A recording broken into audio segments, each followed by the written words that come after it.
ආයිබෝවන්. අද අපේ මේ විශේෂ කතාබහට හැමෝම සාදරයෙන් පිළිගන්නවා. අද අපි හොයාගෙන යන්න හදන්නේ ඇත්තටම හරිම කුතුහලයක් දනවන මාතෘකාවක් ගැන. ඒ තමයි අපේ ශරීරයේ තියෙන අමුතුම ආකාරයේ ජීව විද්‍යාත්මක ලක්ෂණ සහ දුර්වලතා දිහා බැලුවම මිනිසයන් කියන්නේ අපි ඇත්තටම මේ පෘථුවියටම අයිති කොටසක්ද කියන කාරණය. ඉතින් අපි කෙලින්ම කතාවට බහිමු. අපි හැමෝම එදිනෙදා ජීවිතයේදී මුහුණ දෙන මේ සාමාන්‍ය ශාරීරික කරදර දිහා බලලා මේ දේවල් වලින් කියවෙන්නේ අපි මේ ග්‍රහලෝකයේ ඇත්තටම නොගැලපෙන බවද කියලා මුලින්ම ප්‍රශ්න කරලා බලමු. හිතලා බලන්නකෝ අපේ සම ගැන. කිසිම රසායනික ආලේපනයක්, ඒ කියන්නේ සන්ස්ක්‍රීන් එකක් නැතුව හරියටම විනාඩි 15ක් තදිර එළියේ හිටියොත් අපේ සම පිච්චිලා බිබිලි දාන්න ගන්නවා. ඒත් බල්ලු පෙටියෙක් එමත් නැත්නම් අශ්වයෙක් දිහා බලුවොත් ඔවුන් තමන්ගේ මුළු ජීවිත කාලයම ගත කරන්නේ අපේ මේ සූර්යාගේ විකිරණයන්ට ඉතාමත් හොඳින් හැඩගැහිලායි. මේක ඇත්තටම ලොකු පරස්පරයක් නේද? මේ පරතරය තවත් අපූර්වට තේරුම් ගන්න පුරන් කාරණා කීපයක්ම තියෙනවා. අපෙන් 80%කටම ජීවිතේ කොයිම හරි කාලයක දරුණු කොන්දේ අමාරු වෙනවා. ඒ වගේම අපේ දරු ප්‍රසූති ඉතාමත් භයානකයි. හැබැයි පාද දෙකින් යන කැංගරුවන්ට ඔය කියන කිසිම කොන්දේ අමාරුවක් එන්නේ නැහැ. අනිත් අතට අලුතුපන් අශ්ව පෙටියකට විනාඩි 30ක් ඇතුළත තනියම නැගිටලා ඇවිදින්න පුරවන්න වුණත් අපේ බිලිඳුන්ට ඒ තත්වයට එන්න අවුරුදු ගාණක් යනවා. ඔන්න ඕකටම තව පොඩි දෙයක් එකතු කරමු. අද වෙද්දි ලෝක ජනගහනයෙන් 13%කටම විවිධ ආසාත්මිකතාවන්, එහෙමත් නැත්නම් ඇලර්ජි තියෙනවා. අපේම ප්‍රතිශක්තිකරණ පද්ධතිය මේ පෘථිවියේ තියෙන කිසිම හානියක් නැති දූවිලි, මල් රේණු, පූස්ලුම් වගේ දේවල් එක්ක මහා ලොකු යුද්ධයක් කරනවා කියන එක ඇත්තම පුදුමයි නේද? තවත් හරිම වැදගත් කාරණයක් තමයි ඩොල්ෆින්ලා හෝ බල්ලන් වගේ සතුන් කවදාවත් Tamanට මැරෙන්න වෙයි කියන බයෙන් මරණය ගැන හිතලා දර්ශනයන් හෝ ආගම් ගොඩනගන්නේ නැහැ. අපිට විතරයි මේ දරුණ මරණ බිය තියෙන්නේ. ඒ වගේම අනිත් හැම සතෙක්ම Tamanගේ පරිසර පද්ධතියේ සමතුලිතතාවය රකිද්දී මිනිස්යන් විතරක් Tamanගේ ගෝලීය පරිසර පද්ධතිය විනාශ කරමින් යනවා.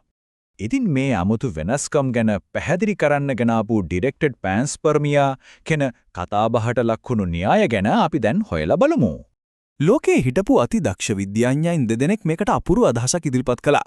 DNA ක්‍රියා කරන ආකාරය හොයාගන්න උදව් කරපු නොබෙල් සම්මාන දිනපු ෆ්‍රැන්සිස් ක්‍රික් සහ ලෙස්ලි ඕරල් කියන විද්‍යාඥයෝ දෙන්න 1973 වෙනිදා තර්ක කළා. පෘථිවියේ ජීවය කියන්නේ වෙනත් දියුණු ශිෂ්ටාචාරයක් විසින් හිතාමතාම මෙහෙගෙනලා පැල කරපු දෙයක් කියලා. ඇයි විද්‍යාඥයන්ට මෙහෙම සැකයක් ඇති වුණේ කියලා මේ කාල සීමාවන් දිහා බැලුවාම අපිට තේරෙනවා පෘථිවිය නිර්මාණය වෙලා අවුරුදු මිලියන 700ක් වගේ, ඒ කියන්නේ භූවිද්‍යාත්මකව බැලුවම ඉතාමත් කෙටි කාලයක් ඇතුළත ලෝකයේ තවමත් ජීවයට කිසිසේත්ම හිතකර නැති රළු තත්වයක තියෙද්දිම ක්ෂුද්‍ර ජීවීන් ක්ෂණිකවම වගේ පහළ වෙලා තියෙනවා. මේ කතාවට පදනම් වෙන භෞතික සාක්ෂි ඇත්තටම සිත් ගන්නාසුළුයි. 1969 දී ඕස්ට්‍රේලියාවට කඩා වැටුණු මර්චිසන් වුල්කාපාතයේ ජීවයේ මූලික තැනුම් මේකක වෙන ඇමිනෝ අම්ල වර්ග 90කට වඩා තිබුණා. ඒ වගේම 2019 දී සඳට කඩා වැටුණු යානයක හිටපු ශුද්‍ර තාඩිග්‍රේඩ්ස්ලා අභ්‍යවකාශයේ රික්තකයේ තුල පවා කිසිම අවුලක් නැතුව ජීවත් වෙනවා කියලා අපි අද දන්නවා. මේ ඔක්කොම කාරණා එකතු කරලා ආචාර්ය එලිස් සිල්වර්ස් 2013 දී පොතක් පවා ප්‍රකාශයට පත් කරා. එයා කෙලින්ම කිව්වේ අපේ මේ ශාරීරික දුර්වලතා සහ පැය 24 චක්‍රයට සම්පූර්ණයෙන්ම නොගැලපෙන අපේ ජෛව ඔරලෝසුව කියන්නේ අපි වෙනත් තැනකින් මේ පෘථිවියට ගෙනාපු බවට තියෙන හොඳම සාක්ෂි බවයි. ඔව්, අපේ මේ ශාරීරික දුර්වලතා සම්පූර්ණයෙන්ම ඇත්ත. හැබැයි අපි දැන් කතාවේ අනිත් පැත්තට හැරමු. ඒ තමයි පරිණාමීය විෂමතාවය කියන විද්‍යාත්මක මතය. ජීව විද්‍යාඥයන් මේකට කියන්නේ evolutionary mismatch, එහෙමත් නැත්නම් පරිණාමීය විෂමතාවය කියලා. මෙතනදී කියවෙන්නේ පරිණාමය කියන්නේ හරිම මන්දගාමී දෙයක් නිසා අපි අත්පත් කරගත්ත මේ වේගවත් වෙනස්කම් වලට හැඩගැහෙන්න අපේ ශරීරවලට තවමත් ප්‍රමාණවත් කාලයක් ලැබිලා නැහැ කියන එකයි. ඉතින් මෙතන තියෙන වැදගත්ම දේ තමයි අපේ සම ඉරේලියට පිච්චෙන එක. ඇත්තටම අපේ ඇඟේ තිබ්බ ලොම් නැතිවීමේ වන්දියක් විතරයි ලොම් නැති උනේ අපිට දාඩිය දාන්න සහ ගොදුරු පස්සේ වේගෙන් දුවන්න පුළුවන් වෙන්නයි. එතකොට අර භයානක දරු ප්‍රසූතිය කියන්නේ අපි කෙලින් එවිදින එකයි අපේ මොලේ විශාල වීමයි කියන දැවැන්ත වෙනස්කම් දෙක වෙනුන අපිට ගෙවන්න වෙලා තියෙන ලොකුම වන්දිය. ඒ වගේම අපි මේ පරිසරය විනාශ කරන්න ඇයි කියලා බැලුවොත් ඒකත් අපේ මොලේ සැකස්මේම ප්‍රතිඵලයක්. අපේ මොලේ හැඩගැහිලා තියෙන්නේ අප්‍රිකානු තැනිතලාවල කුඩා කණ්ඩායම් විදිහට ඉඳගෙන අද දවස ගෙවා ගන්න මිසක් මේ මුළු ලෝකෙම තියෙන සංකීර්ණ පරිසර පද්ධතියක් කළමනාකරන්න නෙවෙයි. හැබැයි ජීව විද්‍යාවෙන් මේ හැමදේම පැහැදිලි කළත් තවමත් විසඳ ගන්න බැරි ලොකුම අභිරහසක් හිතුරු වෙලා තියෙනවා. ඒ තමයි අපේ දියුණුවේ තියෙන අදාහ ගන්න බැරි වේගය. අපේ සංවර්ධනය අනිත් බුද්ධිමත් සතුන් එක්ක සසඳලා බැලුවොත් මේක අපූර්වට තේරෙනවා. ඩොල්ෆින්ලා අවුරුදු මිලියන 50ක් තිස්සේ සමාජගතව ජීවත් වුණත් අදටත් එකම මෙවලමක්වත් හදලා නැහැ. හැබැයි මිනිස්සුયો ගල් ආයුධ හදන තැන ඉඳන් કૃතිම බුද්ධිය දක්වා ආවේ ඒ කාලයෙන් ඉතාමත් කුඩා අංශුවක් ඇතුළතදී. අපේ මෑත ඉතිහාසය දිහා විතරක් පොඩ්ඩක් හැරිලා බලමුකෝ. අපි අශ්වයෝ පිටේ යන තැන ඉඳලා අන්තර්ජාතික අභ්‍යවකාශ මධ්‍යස්ථානය කක්ෂගත කරන තැනට ආවේ පරිණාමීය දිනදර්ශනයට අනුව ඇසිපිය හෙළන තරම් කිටි කාලයකින්. ඉතින්යකෝ අවුරුදු 200කට කලින් කෝච්චි තිබුණේ නැහැ. අවුරුදු 70කට කලින් අභ්‍යවකාශ ගමන් තිබුණේ නැහැ. මේක මාරම වේගයක්.